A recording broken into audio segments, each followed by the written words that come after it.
Being a professional athlete, I feel like I have this platform to share that I go through struggles as well. It's tough work, and it's not always about what you see in tournament results and ranking numbers. There's so much more that goes on behind the scenes that contributes to our successes or failures. I think that because we're athletes, we're like some superhumans that don't struggle at all, but like, yeah, I fucking struggle. It's just finding a way to come out of it instead of letting it kind of take over and then you just move on from it or you quit. And I think I have, like, as much as I do love being on tour, it's been tough on me mentally, just with like the highs and lows of it all. Sorry. It has been a little up and down in the last year. I haven't had the best results. I've struggled with little injuries and loss of motivation, and I just wasn't as excited being on court and competing than I had been in the past, which happens. I mean, athletes go through it, and anybody goes through burnout. When I hit my third major breakdown in 2020, I think because I had talk about breakdowns, I've had my fair share, but the summer was just kind of one long one, and I hit my third one right before Thanksgiving, and that was kind of as I was just getting into momentum with training and everything, and then with the cases rising again, and Philadelphia just announced, oh, we're going back into a second pandemic lockdown until January 1, and I just lost it completely. And I was like, well, this sucks. I just felt alone. I think I spent a week where I didn't even touch a racket, think about squash whatsoever. I knew I wanted to be a professional from a young age, and I had a very overbearing and strict parent. My dad was my coach growing up, and he is a very old school mentality where it was like, more is more, you know, not less is more, more is more. You put in your training sessions in. If you had a bad session, like, that was your day off. You flew to a tournament, that was your day off. You wanted to go hang out with your friend, you have to train beforehand. And it's so easy to resent the sport because of that upbringing. And there are many times where I was just crying on court and I didn't like it, but I put the work in still. I still did those sessions even with tears running down my face. I still did that session before my senior prom and showed up to my pre-prom with wet hair because all I had time for was to shower, throw on my dress, and go to my pre-prom. But I love the sport, and I knew I wanted to play professionally. I knew that I wanted to be one of the best in the world.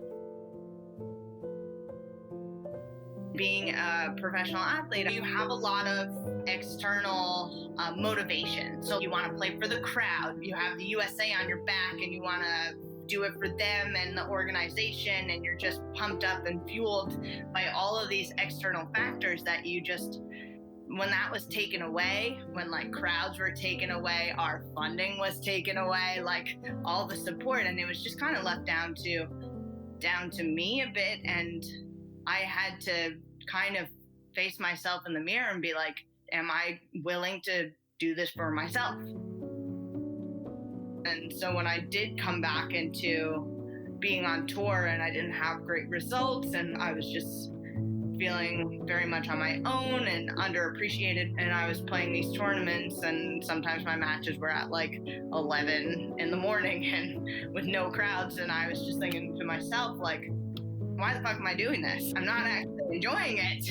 And I had some shitty losses and came back after a month away and like barely making rent, and I'm like, well, do I want to continue doing this when I don't really know when the next tournament's gonna be, or should I start looking for something else?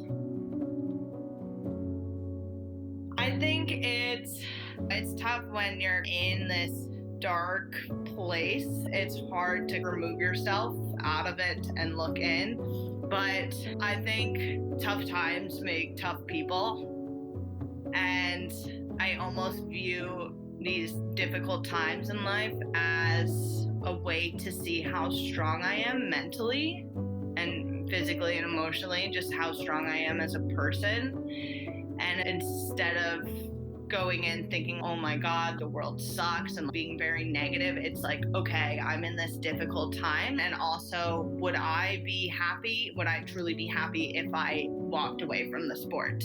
If I looked back in a couple of years, would I have regretted it? And I wasn't ready to move away from the sport. And I think doing it comes back to that inside motivation of I wanted to do this for myself. I wasn't doing this to please my father who wanted to make me world number one. I wanted to do it because I wanted to prove to myself that I could become one of the best in the world. And I truly love the sport. That the stuff that I go through in life is stuff that everybody else goes through, and we all struggle, and it's okay to not be okay, but choose not to give up. And I think that was the big thing that I learned this year, was that I wanted to play for myself. And I kind of got to that point where I lost a little bit of my purpose and love for the game. Most times when athletes get injured, they just drop off the face of the planet. And I was like, no, I want to show people and write about the grind that I have to go through. And it made me realize that, I don't want to quit. I don't want to go out this way. I have so much more to give. And regardless of whether I achieved or not, there's no way that I was going to give up yet. And so when I did get back into training, when I did make that decision to kind of put my head down and get back to work, I needed to find some joy in squash again. And I needed to have fun being on court again. I didn't want to just go into training and just get on court and do the same kind of silly routines with zero purpose. I needed to find that love again. And I found it in the form of playing 2 against 1 versus the pro shop guys at the Racket Club, James Asher, Robbie Whitehouse, and John Lumley. And it's been so much fun and super competitive. I love it. I think learning from this experience will be the mindset that I choose to have will be different and more positive, and just knowing that I can get through anything.